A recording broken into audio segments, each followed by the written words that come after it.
سلامونه درنو اوریدونکو په دې هیله چې جوړ او روغ به یاست. قدرمنو اوریدونکو نن درته د ناول یوه بله په زړه پورې او د خوند ډکه برخه وړاندې کوم. هیله ده چې تر پایه راسره مل پاتې سئ.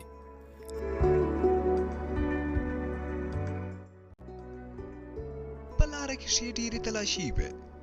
په کوم ځای کې چې به تلاشي وه د شیرین اغا د ماما زوی اجمل به ځان داسې ناروغه کړي چې عسکرو به ورته داسې اجازه ورکړه. لږ چې به ترې لرې سو نور به یې له خندا زارره وچوله. داسې تمثیل به یې کاوه چې حیران ورته پاتې وم. د ده له ناروغۍ سره به زموږ هغه بل ملګري شاه محمد داسې نارې جوړې کړې لکه یوه بوره ښځې چې په خپل زوی ویر کوي. زما ستړیا او بېخوبي ډېره وه. دوی ټول د لږې شېبې لپاره غلي سول او زما سترګې سره ورغلي وې. چې سترګې مې پرانیستلې د لغمان په سرخکانو کې مې د جلال آباد په لوري د موټر څراغونه ولیدل. وروسته سیټ ته چې مې وکتل نور علي ویده سوی و. اجمل او شاه محمد په خپلو کې ټپې سره ویلې. په دې حال کې اجمل یوه پلاستیکي وړه بشکه راواخیسته او طبله یې هم ورسره شروع کړه. دا عسکرۍ شپې په یاد راغلې. په هغه وخت کې به موږ هم دا کارونه ډېر کول چې ما به کله کله پکې منګی واهه، خو اوس مې زړه مات و. پوه نه سوم چې تر جلال آباد ښار پورې څه ډول ورسېدو. د شپې 12 بجې وې، خو شیرین اغا د موټروانۍ حوصله ډېره لرله. هغه پوهېدی چې څنګه مزل وکړي او څه وخت ځان ورسوي.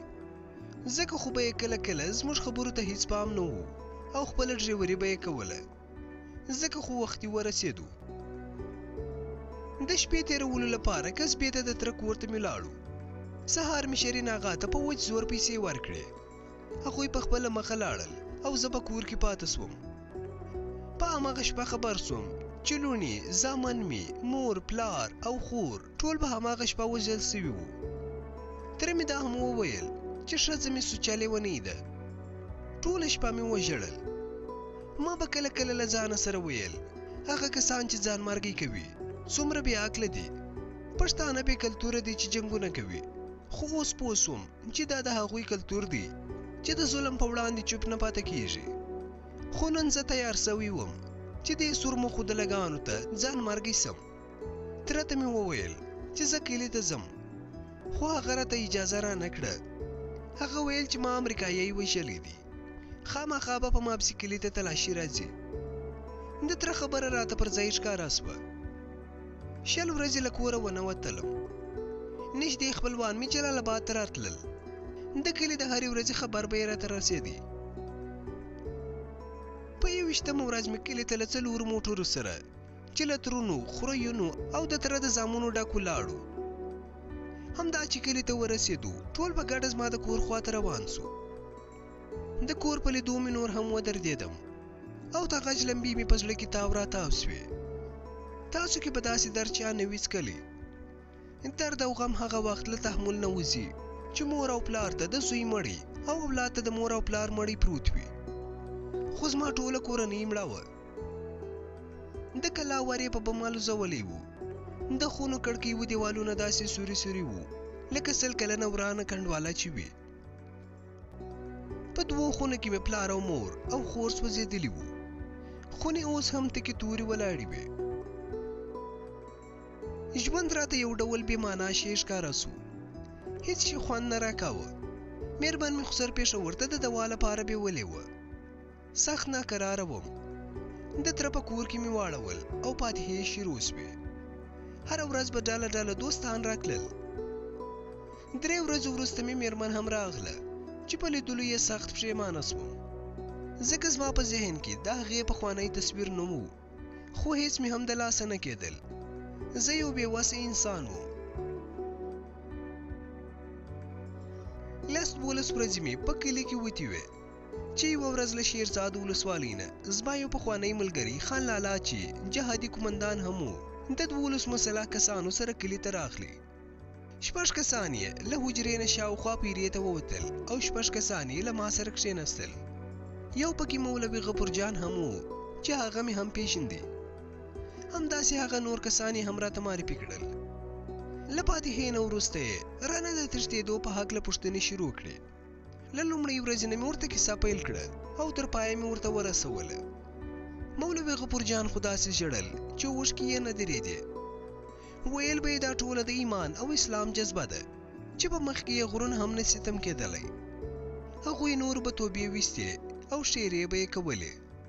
خان لالا راته وویل چې دوی ټول له ما سره دي او که زه وغواړم نو دوی زما غچ او زما په شان د نورو بې ګناه افغانانو غچ هم اخیستلی سي. هغه د تبلیغیانو خبره دعوت یې راکړ او نور پاڅېدل.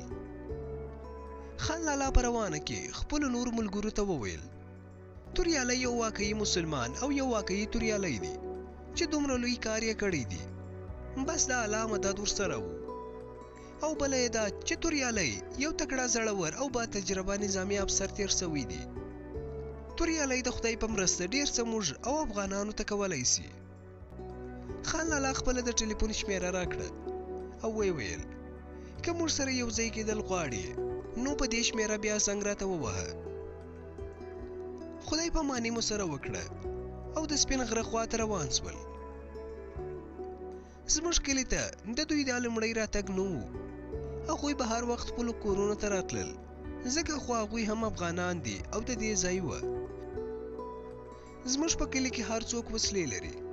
هر ځای ته چې ځې وسلې ورسره وي ځکه دلته خلک په شخصي دښمنۍ هم اخته دي داسې لکه آزاد قبایل. سره د دې چې ما په پروګرام کې هم همداسې فکر کړی و لکه خان لالا چې راته وویل چې زه په یو ډول خپل غچ اخیستلی سم چې له دوی سره یو ځای سم که نه یو کس به یې څنګه له ټولې امریکا سره ووهي. خو کله یې چې دعوت راکړ یو ډول زړه نازړه وم. دا وسلوال به راته یو ډول نامنظمه ښکارېدل او لکه څنګه چې زه یو تورن وم نو ډیسپلین هم زموږ لومړی شرط دی. خو کله چې مې ځان سره فکر وکړ چې زه به په څه شي وډار سم په پلار و مور او که په اولادونو هغه خو هم یو نه دی راپاته. له شرمه خلکو ته هم نسم کتلی او څنګه به وګورم. هر څوک به وایي چې د دغه سړي ښځه امریکایانو بیولې وه او بیرته یې لیونۍ راوسته. دې سوچونو سم لیونی کړم خو لا وروستۍ پرېکړه مې نه وه کړې. شپې ته مې واده سوي خور میلمه کړی وم چې کور یې زموږ د کلي نه یو څه لرې و.